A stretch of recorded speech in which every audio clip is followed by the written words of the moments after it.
जी जी sir. Surendra जी हमारे साथ हैं सर। गौतम सर। सुरेंद्र जी आप थोड़ा सा एंगल चेंज करो, देखो पीछे से बहुत लाइट आ रही है आपकी।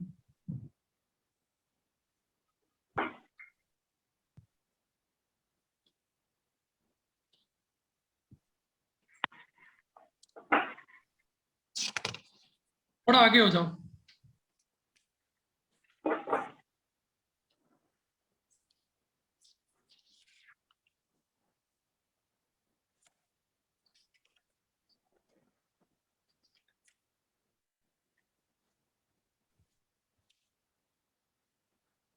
Hello hello. नमस्ते सर। नमस्ते सर। हाँ, गुड इवनिंग। सुरेंद्र जी, आप उदयपुर के रहने वाले हैं? जी सर। गुड। आप जो है अपने पब्लिक एड में किया है। जी सर। और यू आर इन जो है ना हेल्थ हेल्थ डिपार्टमेंट में अभी। जी सर। गुड। अच्छा, एक बात बताइए, इन दोनों में तो आपका क्रूशियल सेवाएं आपने दी है बहुत ही। तो आपको ये जो कोविड काल में हाउ डू यू फील, कैसा लगा आपको इन दोनों में जो है ना सेवाएं देते हुए? सर कोविड काल में सेवाएं देते हुए अच्छा लगा। पहली बार ऐसा लगा कि हम भी बॉर्डर पे लड़ रहे हैं, तो एक जो सैनिक वाली फीलिंग पहली बार आई है ऐसी समय में। Good good. और इसके अलावा सर, आप क्या काम देख सर रहे हैं हमें? जी सर, मैंने हॉस्पिटल के अंदर सारे काम किए सर इसमें। हम्म, पेशेंट को देखना, ट्रीटमेंट करना उनका साथ में, और मोबाइल कैंप करना, और लोगों को जागरूक करना, और टेस्ट वगैरह करवाने, सारे कैंप आयोजित किए। चलिए, एक नेगेटिव क्वेश्चन पूछ रहा हूँ आपसे, नेगेटिव, कि जी आपके जहाँ एरिया में आप जो है ना उस कोविड जो है ना उसमें भी रहे थे क्या? कोविड जो है ना उसमें जहाँ पर आपका जो है ना पेशेंट कोविड जो है ना मतलब उसमें जहाँ पर डॉक्टर्स कोविड के जो है ना पेशेंट होते हैं उस एरिया में जी सर। हाँ। रहे हैं आप? जी सर। तो आपने व्हाट डू वहां पर आप कैसा क्या पहन के जाते थे, क्या करते थे आप लोग प्रिकॉशन? सर पीपी किट पहन के जाते थे। हम्म। पीपी किट आते सर, पर्सनल प्रोटेक्शन इक्विपमेंट सारे किट। अच्छा अच्छा, गुड गुड। अच्छा, एक बात बताइए, नेगेटिव क्वेश्चन अब आ रहा है कि आपके जो है ना उसमें जो वार्ड में भी कोई मरे थे क्या लोग इससे? जी सर। जी सर, कोविड से डेथ तो हुई है सर। अच्छा, हुई है? जी सर, कितने ज्यादा आईसीयू के हुई अंदर बहुत है सारी डेथ हुई है। इससे? ये कंपैरेटिवली ज्यादा हुई है क्या? कंपेरेटिवली ज्यादा तो नहीं सर, नेशनल जो रेशियो है उससे राजस्थान में कमी हुई है सर। गुड। चलिए, मैं तो ये नेगेटिव क्वेश्चन मुझे नहीं पूछना था, पर मैं आपकी जो है ना वो ये साइकोलॉजिकल टेस्ट करना चाह रहा था, आपकी साइकोलॉजी का। तो हाँ, क्या आप ये मानते हैं कि रेमडेसिविर जो है ना जैसी कोई मेडिसिन की वजह से ब्लैक फंगस जैसी संकट पैदा होते हैं? आप मानते हैं क्या? What do you feel it about this? Sir ये तो रिसर्च का विषय चल रहा है, पर इसमें फंगस के लिए केवल रेमडेसिविर जिम्मेदार नहीं है सर। इसमें जैसे कि जो शुगर वगैरह, जिनके डायबिटीज वगैरह है, कोमोर्बिड पेशेंट जो भी है, उनके अंदर स्टेरॉइड जो दिया गया है, स्टेरॉइड की वजह से इम्यूनिटी डाउन होती है, उसकी वजह से ब्लैक फंगस ये हुआ है। कुछ डॉक्टर्स ने जो है ना कहा, मेरी डॉक्टर भी जो डॉक्टर है वो न्यूयॉर्क में है, और उसने ये बोला था कुछ लोगों को, यहाँ के डॉक्टर्स को, कि आप इसको रेमडेसिविर को जो है ना ज्यादा उपयोग मत कीजिए, इसका बहुत कम उपयोग होना चाहिए, जहाँ जरूरत है उन्हीं को देना है, और वो भी लिमिट में देना है। तो और उसके क्या परिणाम, मैं ये मानता हूँ कि क्या, मैं ये नहीं मानता, लेकिन मतलब क्या जो है ना ये ब्लैक फंगस या कोई भी दूसरी तरह की जो है ना रिएक्शंस जो हो रहे हैं, क्या उसकी वजह से हुए हैं, या दूसरे स्टेरॉइड्स की वजह से हुए हैं, या और कुछ मेडिसिन की वजह से हुआ है? तो सर केवल रेमडेसिविर को अपन जिम्मेदार नहीं मान सकते सर इसमें। और उस समय जो परिस्थिति थी उसमें अगर डब्ल्यूएचओ ने रिकमेंड किया था कि एंटीवायरल में रेमडेसिविर ही काम कर रहा है, तो सारे डॉक्टर्स भी उसी हिसाब से चल रहे थे, डब्ल्यूएचओ की गाइडलाइन के हिसाब से। और उसके अलावा सर इसमें रेमडेसिविर के अलावा और भी, जैसे ऑक्सीजन जो सप्लाई हुई थी उसमें कहीं जो मास्क वगैरह थे उनकी वजह से भी हुआ है, ऑक्सीजन सप्लाई के थ्रू। उसके अलावा स्टेरॉइड दिया गया है जिससे लोगों की इम्यूनिटी कमजोर हुई है, और जो शुगर पेशेंट थे और जो पहले से अस्थमेटिक पेशेंट थे उनमें ज्यादा दिक्कत आई। तो इसलिए एक अकेला कारण जिम्मेदार नहीं हो सकता इसके लिए। अच्छा, बहुत चलिए, सारे कारण एक क्वेश्चन आपको और है। एक मरीज बहुत वृद्ध है, बहुत वृद्ध वृद्ध मरीज है, और आपको जो उसकी उसकी ड्रिप चढ़ानी है और उसको जो है कोई आपको वेन नहीं मिल रही है, जो है वो नहीं मिल रहा है point, then what will you do? Sir वेन मिलने की पूरी कोशिश करेंगे, नहीं तो उसके अलावा फिर एनेस्थेटिक को हम कॉल करके बुलाते हैं, वेनिसेक्शन किया जाता है, उसमें प्रोसीजर होता है। क्या करेंगे? आपकी वॉइस वेनिसेक्शन एक थोड़ी सी प्रोसीजर। बहुत बहुत कम आ रही है, आवाज धीमी है बहुत। सर एक सेकंड में चेंज कर।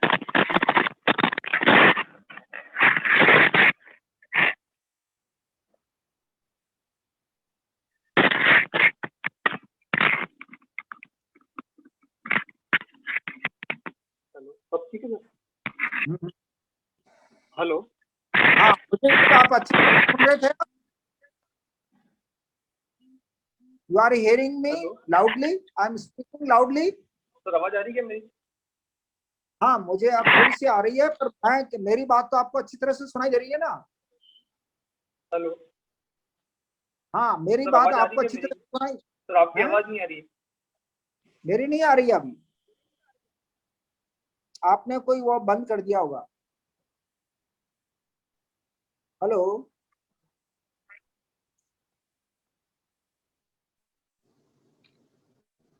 हेलो। हाँ हेलो। जी सर, आवाज आ रही है मेरी? हाँ हाँ हाँ, जी, अभी आ रही है। Sorry sir. Sorry sir. चलिए, कोई बात नहीं। अभी लोग क्या ये सरकारी हॉस्पिटल की तुलना में प्राइवेट को अभी भी महत्व देते हैं क्या? पहले की कंपैरिजन में पहले तो प्राइवेट को ज्यादा अच्छा मानते थे, लेकिन अभी क्या इमेज बढ़ी है इसकी जो है गवर्नमेंट हॉस्पिटल्स की? क्या अब how do you feel? Sir, जो पहले कोरोना काल से पहले लोग प्राइवेट में ज्यादा जाना पसंद करते थे, पर कोरोना के बाद जो स्थितियां बनी है उसके बाद से सरकारी हॉस्पिटल और सरकारी कर्मचारियों की जो रेपुटेशन है उसमें बहुत सुधार हुआ है। और जो काम सरकारी वालों ने किया है वो प्राइवेट से ज्यादा अच्छा किया है। तो अब लोगों की मानसिकता बदली है सर सरकारी के प्रति। चलिए, गुड गुड गुड। आप एक बात बताइए, आप पब्लिक एड था आपके? जी सर। चलिए, आपसे एक क्वेश्चन है पब्लिक एड से रिलेटेड कि नौकरशाही और तानाशाही में क्या डिफरेंस है? सर, तानाशाही में जो आदेश एक एक एक व्यक्ति के हाथ में होता है कि उसका जो आदेश होता है उसको सबको मानना पड़ता है। और नौकरशाही के अंदर पूरा सिस्टम होता है, उसमें एक गाइडलाइन होती है, उसी के हिसाब से आदमी को काम करना पड़ता है। नहीं, हाँ वो थोड़ा सा तो सही बता रहे हो आप, लेकिन नौकरशाही का मतलब क्या है? नौकरशाही का सर मैक्स वेबर ने सिद्धांत दिया है। उसके अंदर निश्चित सिद्धांतों के साथ जो प्रशासन में जो सहयोग किया जाता है। अच्छा, कुलीन तंत्र क्या होता है फिर? कुलीन तंत्र, एरिस्टोक्रेसी? सॉरी सर, जानकारी नहीं मुझे।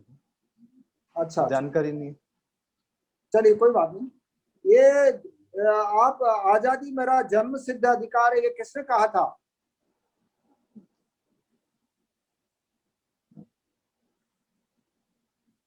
सुभाष सुभाष चंद्र बोस का सर। सुभाष चंद्र बोस ने तो कहा था मुझे, सॉरी आप सॉरी मुझे खून सॉरी दो, सर। मैं तुम्हें आजादी दूंगा। चंद बाल गंगाधर तिलक का। Good good good. आप गांधी जी को देश में किस तरह का शासन चाहते थे? गांधी जी देश में गांधी जी सर राम राज्य की स्थापना चाहते थे। राम राज्य? कैसा राम राज्य? उन्होंने व्याख्या भी तो की थी ना उसकी। जी सर, गांधी जी के हिसाब से ऐसा ऐसा शासन होना चाहिए जिसमें गांधी जी ने सत्ता के लिए मतलब सत्ता की महत्ता को खत्म किया। उन्होंने कहा कि हर हर व्यक्ति के पास अधिकार होने चाहिए और सबको सबको आजादी होनी चाहिए, नैतिक, आध्यात्मिक और भौतिक सब तरह की आजादी होनी चाहिए, जिससे एक दूसरे के कोई कार्यों में इंटरफेयर नहीं करे और एक ऐसे ऐसे राज्य का निर्माण हो जो जिसमें राम राज्य हो। नहीं, वो राम राज्य वाली जो उन्होंने कहा कि सत्ता का विकेंद्रीकरण होना चाहिए, तो अनार्किज्म हो जाएगा ना। हर आदमी कोई डिसिप्लिन मानेगा ही नहीं, फिर तो वो तो अराजक तंत्र हो जाएगा। कोई किसी की डिसिप्लिन ही नहीं मानेगा तो क्या होगा? वो शासन कैसा होगा? How do you feel? Gandhi ji का विचार था कि सर गांधी के प्रशासन के जैसे उसको अडॉप्ट कर लिया जाए किसी भी देश में, तो वहां तो अराजक तंत्र होगा। तो हर व्यक्ति का वहां एक एक व्यक्ति की चिंता करनी है और किसी हालत में उसको तो दोषारोपण, उसको जो है ना मतलब कष्ट नहीं पहुंचना चाहिए, तो वो तो बहुत बुरी स्थिति नहीं होगी क्या? सर, गांधी जी का मानना था कि अगर सत्ता व्यक्ति को बनाती है, तो अगर सत्ता का विकेंद्रीकरण हो जाएगा तो व्यक्ति निरंकुश नहीं हो पाएगा, सत्ता निरंकुश नहीं हो पाएगी उससे। और हर उसके लिए हर क्या व्यक्ति अगर एक अपना वर्ग करना पड़ेगा? हाँ एक वर्ड यूज करना पड़ेगा कि ये जो है ना, मैं बाद में बताऊंगा। चलो, कोविड काल में आपको नया अनुभव कैसा हुआ इसमें? सर कोविड काल का अनुभव तो नया, बहुत कुछ सीखने का मिला सर। पहली बार जो 100 साल में ऐसी कोई पहली बार ऐसी महामारी आई है, इसमें हर चीज नया नया सीखने को मिला, क्योंकि इसके बारे इस वायरस के बारे में बिल्कुल किसी को कुछ भी पता नहीं था। तो सारी नई नई रिसर्च आ रही थी, और जैसे जैसे काम करते जा रहे थे वैसे गाइडलाइन भी चेंज हो रही थी। इससे बहुत सी चीजों को पहली लेयर में सीखने को मिला, जिसका हमने दूसरी लेयर में बहुत फायदा रहा उसका अपने को। अच्छा, शासन में आप किस तरह सुधार करना चाहेंगे अगर आप एडमिनिस्ट्रेटर बनते हैं, आरएस अफसर बनेंगे और आपको एसडीएम लगाया जाता है, then what will you do? सबसे पहले क्या करना चाहेंगे आप?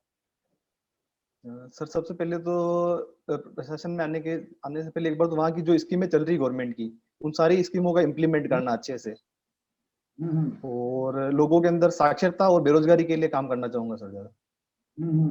आदमी बहुत सारे लोग विशेषतर महिला साक्षरता के लिए सर। आप कोई कंट्रीब्यूट करना चाहेंगे देश को, आपके प्रदेश को, प्रांत को, तो आप कोई खास कंट्रीब्यूशन कुछ क्या देना चाहेंगे कि जिसको याद रखा जाए? आप आपके एरिया में, जैसे आप कहीं इटावा में लग गए या कोटा के एरिया में, या आप जो है ना वहाँ राजसमंद में लग गए, तो then what will you do there? क्या खास ऐसा करेंगे जिसको याद रखे लोग? तो सर हमारे क्षेत्र में एक तो जो महिलाओं में जो प्रसूति की स्थिति है, उनमें एनीमिया और कुपोषण की समस्या बहुत है। तो मैं उसके लिए काम करना चाहूंगा, कुपोषण और एनीमिया को रोकथाम के लिए, जिससे कि आने वाली पीढ़ी अच्छी और भविष्य अच्छा बने उनका। Good good. चलिए सुरेंद्र जी, आपका रिव्यू कर लेते हैं। आपने जो है ना कोविड काल में आप कह रहे हो कि अच्छा ये अनुभव हुआ कि मतलब हम भी कोई अच्छे जो है ना फ्रंट लाइन पर लड़ने वाले लोग हैं, ये अच्छी बात आपने बताई। रेमडेसिविर का ब्लैक फंगस के बारे में आपने सही कहा है कि भाई ये एक जांच का विषय है। कोई भी व्यक्ति को आप जो है ना एकदम से जो है ना इस तरह से नेगेटिव क्वेश्चन का जवाब नहीं देना है, वहां याद रखना। और आपको ड्रिप चढ़ाने के बारे में मैंने पूछा था, तो वो भी आपको जो है ना ये मैं कोशिश करूंगा, आप ये कहेंगे कि मैं कोशिश करूंगा, मेरा प्रयत्न होगा कि हर हालत में वो जो है उनको, ये मेरा पूरा प्रयास रहेगा कि मैं उसको, मतलब नेगेटिव कोशिश नहीं करना कि नहीं मैं छोड़ दूंगा, ऐसा नहीं कहना है आपको। I will try my best, मैं कोशिश करूंगा कि उसको किसी न किसी तरह का जो है ना, हर व्यक्ति में एक शक्ति होती है और मैं उसको कोशिश करूंगा। ऐसे ही आप ऐसे ही जवाब देना। प्राइवेट और सरकारी स्कूल के रूप में जो है ना अब लोगों के दिमाग में जो है ना वो बन गया है कि लालची होते हैं प्राइवेट वाले, और वो एक अच्छी जो है ना आप लोगों ने इमेज बनाई, उसके लिए मैं आप लोगों का जो है ना यूँ कह सकता हूँ धन्यवाद देता हूँ, आप लोगों की सेवाओं का, और बधाई देता हूँ कि आप लोगों ने अच्छा किया है। एक मैंने क्वेश्चन पूछा था नौकरशाही और तानाशाही, तो नौकरशाही में क्या होता है कि इसमें मैंने नौकरशाही में वो नहीं है कि आपको यहाँ पर डेमोक्रेसी है। डेमोक्रेसी मतलब जिसमें केवल नौकरशाहों का काम चलता है, नौकरशाहों की या ब्यूरोक्रेट्स का राज्य होता है, इसको कहते हैं नौकरशाही। ब्यूरोक्रेट्स के ऊपर ही पूरा शासन चलता है, दैट इज कॉल्ड नौकरशाही। और तानाशाही जिसमें एक व्यक्ति का हुक्म चलता है, उसके ऊपर से नीचे तक जो आदेश उसने जारी कर दिया वो तानाशाही कहलाती है।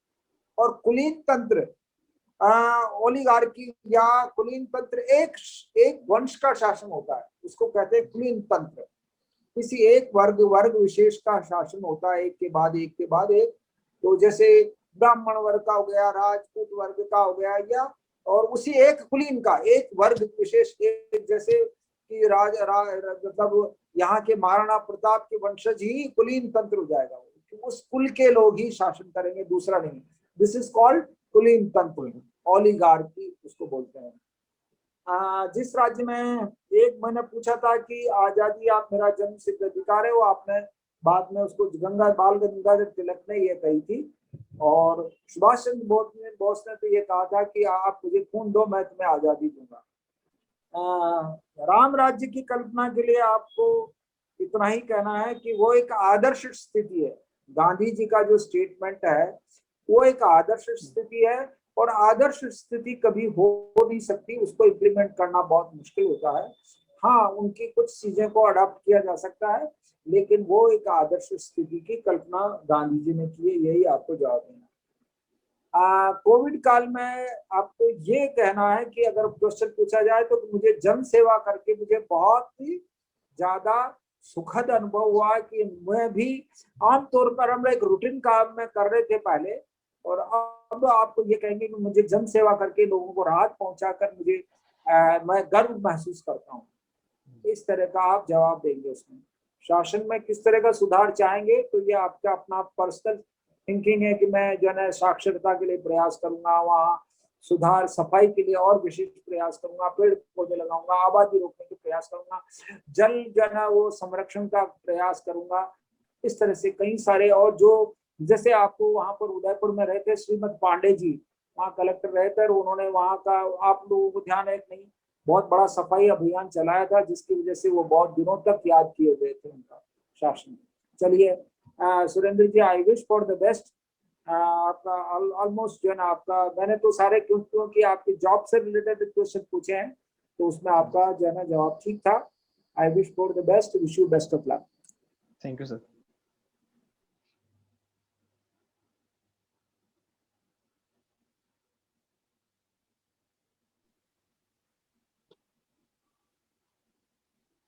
जी सुरेंद्र जी, सुन पा रहे हो? नमस्ते सर। बस मुझे बताइए, आप राजस्थान का एक ऐसा नगर है जिसकी तुलना वेनिस नगर से की जाती है। जी जी सर, उदयपुर की तुलना की जाती है सर वेनिस से। अच्छा, वेनिस कहाँ पर? वेनिस सर एक शहर है जो पूरे जिलों के अंदर, जो उदयपुर की जो जिले हैं उसका जो लोकेशन है वो वेनिस के अंदर है, उसी टाइप का। हाँ, पेरिस के वेनिस, अंदर, पेरिस के अंदर वेनिस। वेनिस पेरिस के अंदर है। श्योर है आप? फ्रांस के अंदर सर, सॉरी। इटली में। Thank you sir. William Shakespeare का आपने नाम सुना होगा, उनकी एक रचना है merchant of Venice, Italy. Thank you. विश्व इतिहास जरूर पढ़ा होगा आपने। जी सब बहुत पहले पढ़ा। जी जी, कोई बात नहीं। अच्छा, नारायण सेवा संस्थान का नाम सुना आपने? जी सर। बताइए क्या जानते हैं। उदयपुर में से नारायण सेवा संस्थान की स्थापना की गई है, जो पोलियो से जो विकलांग जो बच्चे और जो होते हैं उनका यहाँ निःशुल्क इलाज किया जाता है, और उनका सारा खर्चा ये संस्थान उठाता है, और इसकी स्थापना कैलाश चंद्र मानव द्वारा की गई है। अच्छा, कब हुई थी इसकी स्थापना? सर स्थापना सन सर याद नहीं सर। अच्छा अच्छा, ये जो मेवाड़ शब्द है, मेवाड़ शब्द, जी ये कब से कैसे प्रचलित हुआ? क्या अर्थ है इसका, मेवाड़ शब्द? सर, मेवाड़ शब्द का अभिप्राय है कि वाड़ का अर्थ होता है कि रक्षित, और यहाँ मेव जाति राज पहले रहती थी, तो मेवों से रक्षित प्रदेश था, इसलिए इसका नाम मेवाड़ पड़ा।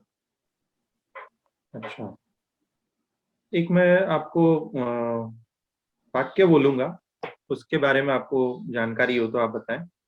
जो दृढ़ राखे धर्म को तिहि राखे करता। जी सर। ये सर किस ये संदर्भ में कहा जाता है? ये सर मेवाड़ का जो झंडा है उसके अंदर लिखा हुआ है, मेवाड़ का उसके अंदर लिखा हुआ, इसका ये है कि जो धर्म के लिए दृढ़ रहता है उनकी रक्षा भगवान स्वयं करते हैं। Very good. हिंदुआ सूरज, ये शब्द आपने सुना होगा, हिंदुआ सूरज। जी। हिंदुआ सूरज शब्द सर मेवाड़ के जो वंशज है, गुहिल वंश के राजाओं के, उनके लिए यूज में किया जाता है। जितने भी हिंदू जो सम्राट है मेवाड़ के, वो अपने आगे सरनेम हिंदुआ सूरज लगाते हैं। ऐसा क्यों? ये सर सूर्यवंशी है, इसलिए इनके हिंदुआ सूरज लगाते हैं। एक ही कारण है या और भी कारण है? सर ये सूर्यवंशी मानते हैं अपने आप को, एक तो सबसे बड़ा कारण ये है। दूसरा, जो मेवाड़ के जो राज्य चिन्ह है उसके अंदर भी सूर्य बना हुआ है, जो गुम्बा के द्वारा सिक्के चला गए थे उसमें। और एक और कारण है? सर एक याद नहीं है। चलिए मैं बता देता हूँ आपको। जब राजस्थान के अन्य सभी जो राजा हैं वो मुगलों की अधीनता स्वीकार कर चुके थे, तब एक ही हमारे एक रियासत थी जिन्होंने संघर्ष किया लंबे समय, तो इस वजह से। अच्छा, ये गुहिल वंश आप जो बता रहे हैं, इसका इतिहास कब से शुरू होता है, आप बताएंगे? सर गुहिल वंश के जो प्रारंभिक जो राजा थे उनको गुहादित्य के नाम से जाना जाता है। सर ये गुहादित्य के बाद बप्पा रावल का नाम आता है बड़े शासकों में। तो गुहादित्य ये शिलादित्य इनके पिताजी का नाम था। ये गुजरात के वल्लभी के शासक थे, समय और इनकी समय सर 736 ईस्वी के आसपास है। अच्छा, 6ठी शताब्दी से शुरू होता है, थोड़ा सा आप निकट ही थे अपने। मुझे ये बताइए, गुहिल वंश ने राजस्थान के अलावा और कहीं शासन किया है?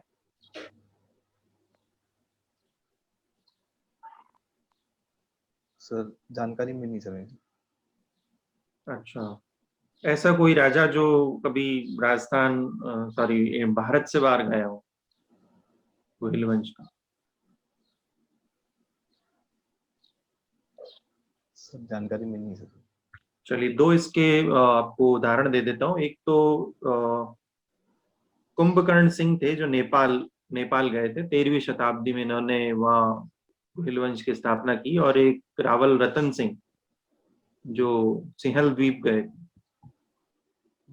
जी, अच्छा, मुझे ये बताइए, ये बाप्पा रावल का मूल नाम बता सकते हैं आप, क्या था? बप्पा रावल का मूल नाम काल भोज था सर। अच्छा, तो बाप्पा रावल क्या अर्थ देता है? बप्पा रावल सर इनकी एक उपाधि दी हुई थी। इन्होंने जो उस मेवाड़ की स्थापना की थी उस समय में, तो जो गमेती भील जो सेना आज से, वो सब उनको मतलब जो रक्षक को बप्पा बुलाते हैं, तो उस हिसाब से इनको भी बप्पा रावल की उपाधि दी। जी, ये जो बाप्पा रावल है, एक विशेष शारीरिक शक्ति के कारण जाने जाते हैं। एक इनके बारे में एक किंवदंती प्रचलित है, वो पता है आपको? सर ये कहा जाता है कि एक भैंसे को ये एक हाथ से काट देते हैं, एक हाथ से बलि दे देते हैं भैंसे की। और ये जो चार चार चार बकरों का मांस खाते थे एक दिन में, ऐसा बताया जाता है। अच्छा, आप महाराणा प्रताप, महाराणा कुंभा के बारे में बताइए कुछ, इनका शासनकाल वगैरह कुछ पता हो आपको? महाराणा प्रताप का जन्म सर 9 मई 1540 को हुआ था। और 1572 में महाराणा प्रताप ने मेवाड़ की गद्दी पर राज तिलक हुआ था इनका। और महाराणा प्रताप ने 1576 में हल्दी घाटी का युद्ध लड़ा था। और अच्छा, महाराणा प्रताप का मेवाड़ के पूरे राष्ट्र के अंदर नाम इन्होंने अकबर की अधीनता स्वीकार नहीं की। और एक छोटे से राज्य ने पूरे मुगल सम्राट को हिला के रख दिया था पूरा। एक रचना का नाम है सूड प्रबंध। जी सर। प्री और मेंस में पढ़ा होगा आपने, सूड प्रबंध किसने लिखी है? सॉरी सर, याद रिकॉल नहीं कर पा रहा हूँ प्लीज। चलिए, मैं बता देता हूँ। कुंभा, सूड शब्द का अर्थ बता सकते हैं आप? सूड, जानकारी नहीं है सर। चलिए, ये जो हल्दी घाटी का युद्ध है, इसे थर्मोपल्ली का युद्ध कहा जाता है। जी, हल्दी घाटी के युद्ध को कर्नल जेम्स टोट ने मेवाड़ की थर्मोपल्ली का है। थर्मोपल्ली एक जगह है जो यूनान और फारस के बीच में जो युद्ध लड़ा गया था, तो उस युद्ध में जिस स्थान पर लड़ा गया था उसको थर्मोपल्ली कहा जाता है। तो उस हिसाब से उसमें भी जो यूनान बहुत छोटा राज्य था, उसने उसको फारस को हरा दिया था, तो इसलिए हल्दी घाटी अच्छा, के युद्ध इसके को ऊपर एक मूवी बनी है, आपको पता है, हॉलीवुड में, थर्मोपल्ली युद्ध पर? सर सॉरी सर, इसकी जानकारी नहीं। चलिए, कोई बात नहीं, अब थोड़ा रिव्यू कर लेते हैं आपका। देखिए, सामान्य सा प्रश्न था, एक कि ये जो वेनिस क्यों कहा जाता है, तो बिल्कुल आपको सही पता था कि झीलों के कारण यहाँ पर जो झीलें हैं वो अधिक है। और इटली का जो वेनिस शहर है, वहां पर भी झीलें ज्यादा है, इस वजह से इसकी तुलना की जाती है। इसके अलावा आपसे पूछा गया जो नारायण सेवा संस्थान है, बिल्कुल अच्छी जानकारी है, लेकिन थोड़ा और इसके बारे में आपको, कब इसकी स्थापना हुई और विकलांगता के अलावा और क्या इसका आगे अभी कार्य बढ़ा है, वो भी देखें आप एक बार। बाकी आपका जो ऐतिहासिक जो पृष्ठभूमि है मेवाड़ की, उसके बारे में आपको बहुत डीप नॉलेज है, अच्छी बात है।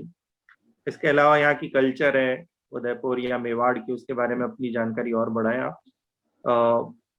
उदयपुर का राज चिन्ह हिंदुआ सूरज, ये आपके उत्तर सही थे। एक मेवाड़ का इतिहास 6ठी शताब्दी से प्रारंभ होता है, ये आप देखें एक बार। सूड प्रबंध में बता रहा था। सूड कहते हैं कि जो हम जो खरपतवार होती है कृषि के समय, उसको हटाने का जो कार्य होता है, उसको सूड बोलते हैं। तो ये कुंभा की रचना है, महाराणा कुंभा की। थोड़ा बहुत इसमें आपको जानकारी बढ़ानी चाहिए। इसके अलावा सामान्य और प्रश्न आप देखें तो काफी हिस्ट्री से अलग नहीं पूछा है मैंने, जो पूछा वो आपके सारे उत्तर सही थे। तो बहुत अच्छा अभी तक इसमें देखें तो ओवरऑल हिस्ट्री के बेस पे बहुत अच्छा नॉलेज है आपको, लेकिन कल्चर से ज्यादा मैंने वहाँ प्रश्न पूछे नहीं है, तो उनको और आप बढ़ाएं। जी, इस मॉक में आपका प्रदर्शन अच्छा रहा है, शुभकामनाएं। Thank you sir. जी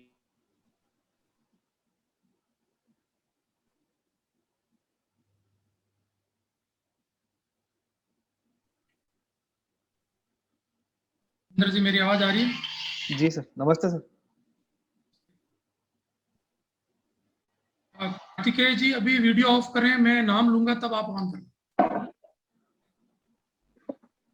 हाँ, अभी वीडियो ऑफ कर दें। कार्तिकेय जी। हाँ, सुरेंद्र जी, नमस्ते सर। नमस्कार। अच्छा, आज एक वक्तव्य है कि पेट्रोल और डीजल से जीएसटी को हटा दिया जाए। क्या जी जीएसटी के दायरे में पेट्रोल डीजल नहीं आते? सर, वक्तव्य तो सर ये थे, इसमें मांग ये कर रहे थे कि जीएसटी के अंदर लाना चाहिए पेट्रोल को। पेट्रोल और डीजल जीएसटी के अंदर नहीं आते, इसलिए इनको अंदर लेने के लिए बात की जा रही है। हाँ, क्या ये जीएसटी के दायरे में नहीं है दोनों? जीएसटी के दायरे में नहीं है सर। पेट्रोल और डीजल जीएसटी के बाहर है, और इन पे जो स्टेट गवर्नमेंट अलग अलग टैक्स लगाती है, वेट, और सेंट्रल गवर्नमेंट की जो ड्यूटी अलग लगती है। जीएसटी में लेने से क्या अंतर आ जाएगा? सर, जीएसटी में लेने से इस पे एक पूरे देश के अंदर इसकी रेट सेम हो जाएगी फिर। अभी इसमें सारे स्टेट के जो वेट वगैरह सारी अलग अलग है, तो राज्यों की एक तो कम हो जाएगी इनकी, और एक जीएसटी का जो फिक्स जो रेट का जो 5 इसकी दरें निश्चित कर रखी है, तो उन दरों के अंदर उससे ज्यादा है अभी जो वेट वगैरह लिया जा रहा है उस पे, तो उससे हो सकता है पेट्रोल और रेट कम हो जाएगी, सस्ता हो जाएगा जीएसटी मानने के बाद। कितना लिया जा रहा है अभी टैक्स केंद्र और राज्य के द्वारा? सर, राजस्थान में 36% वेट लिया जा रहा है इस पे, और केंद्र सरकार 28% द्वारा? 28% केंद्र सरकार। ये बताएं कि जीएसटी लागू कब हुआ था, कौन से संशोधन के द्वारा? जीएसटी 101वां संविधान संशोधन गुड। कब हुआ था ये? 2017 के अंदर। अच्छा, ये जीएसटी के 3 प्रकार बताए जाते हैं। एक तो सीजीएसटी, एक एसजीएसटी और एक आईजीएसटी। इनमें क्या अंतर है तीनों में? सर, इसमें सीजीएसटी जो केंद्र सरकार के द्वारा लिया जाता है, हाँ, और सेंट्रल के द्वारा, और एसजीएसटी स्टेट गवर्नमेंट का, और आईजीएसटी जो बिल्कुल दोनों के केंद्र और राज्य दोनों के द्वारा लिया जाता है। कितने विषयों पर केंद्र द्वारा कर लगाया जाता है?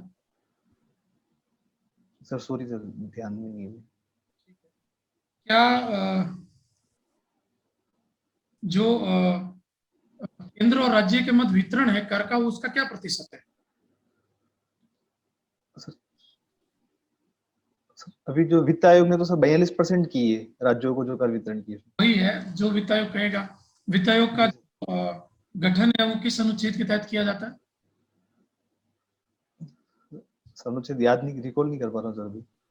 आर्टिकल 280 है, आप याद रखें। राष्ट्रपति थैंक यू सर। कौन सा वित्त आयोग है अभी वर्तमान में? सर अभी 15वां वित्त आयोग चल रहा है। अध्यक्ष? अध्यक्ष सर अभी सोलवे के शायद उसकी घोषणा कर दी, एनके सिंह अध्यक्ष बनाए अभी। आप कंफर्म करना, इसको पढ़ना एक बार। सिप्री द्वारा परमाणु रिपोर्ट जारी की गई है, परमाणु हथियारों की लिस्ट जारी की गई है सिप्री द्वारा। ये लिस्ट के अनुसार भारत का कौन सा स्थान है अभी? सर इसमें जो सिप्री ने जो लिस्ट जारी की, उसमें आयात हथियारों की आयात की दृष्टि से पहले भारत पहले नंबर पे था। अभी सऊदी यूएई सऊदी अरब प्रथम नंबर पे, और भारत दूसरे नंबर पे आ गया है आयातों की दृष्टि से, और निर्यात की भारत दृष्टि के से पास कितने परमाणु हथियार हैं? भारत के पास 156, और पाकिस्तान के पास? 165 165 है। ओके। ये परमाणु हथियारों की होड़ जो है, ये आपको नहीं लगता कि वैश्विक दृष्टि से खतरनाक स्थिति की ओर जा सकते हैं? सर, परमाणु हथियारों की जो होड़ है ये भविष्य विश्व में इसके सकारात्मक और नकारात्मक दोनों यूज किए जा सकते हैं। इसका सकारात्मक यूज के अंदर जो ऊर्जा के लिए जो उपयोग किया जा रहा है वो उसका सही है, और अगर इसका गलत उपयोग होगा तो इसके विनाश की तरफ जा सकते हैं। ओके, तो क्या करना चाहिए? होड़ होनी चाहिए इसका मतलब? नहीं सर, होड़ पे रोक लगानी चाहिए। जो विश्व के जो संगठन काम कर रहे हैं और जो संध्या हुई उस पे सबको अमल करना चाहिए कि भविष्य में इस प्रकार जैसे का कभी कोई परमाणु युद्ध नहीं। अप्रसार संधि है, तो क्या भारत को उस पर साइन करने चाहिए? सर, एनपीटी जो है उस पर भारत के साइन नहीं करने का कारण उसकी भेदभावपूर्ण नीति है। भारत का ये मानना है कि जो देश विकसित देश जिन्होंने पहले परीक्षण कर चुके हैं और उनकी परमाणु ऊर्जा की आवश्यकता भी सारी पूरी हो गई है, और जो अब जो नवीन देश है और जो उभरते हुए देश है उनकी भविष्य की परमाणु आवश्यकताओं की पूर्ति नहीं हो पाएगी। तो भारत इस भेदभावपूर्ण नीति का विरोध करता है, और भारत का मानना है कि अगर एक बार जिस देश के पास परमाणु संपन्न है वो अगर अपने सारे परमाणु हथियार नष्ट करे तो भारत भी उस पर जुड़ सकता है। Okay, right. अच्छा, ये बताएं कि जो कहते हैं, जीएसटी से रिलेटेड एक क्वेश्चन और पूछ रहा हूं आपसे। कहते हैं कि जीएसटी से मूल्य में कमी आती है, किस प्रकार कमी आएगी? सर, जीएसटी में जैसे कि इसका मेन जो भावना है कि एक देश एक कर। तो सर जैसे अभी विभिन्न राज्यों में जो पेट्रोल की दरें हैं सब अलग अलग है। गुजरात में कम है, राजस्थान में ज्यादा है, तो राजस्थान सरकार और ये भी नहीं, इसका सब दूसरा एक कारण और है। सर इसमें टैक्स का जो कैस्केडिंग इफेक्ट वो खत्म हो जाता है इसमें जीएसटी क्या होता है? कैस्केडिंग इफेक्ट में सर जो पहले वेट था उसमें टैक्स के ऊपर टैक्स लगता था, तो वो सारा अब सर खत्म हो जाएगा। वेरी गुड सुरेंद्र, बहुत अच्छे आंसर आपके, और इसी तरह से इसको तैयार रिव्यू कर लेते। मैंने जो पूछे हैं लगभग आपने सही उत्तर दिए हैं। बस थोड़ा सा जो सिपरी परमाणु रिपोर्ट है इसमें एक तो जो संस्था है इसकी डिटेल याद रखें कि कब हुई और इसका फुल नेम क्या है। आपको फुल नेम पता है इसका?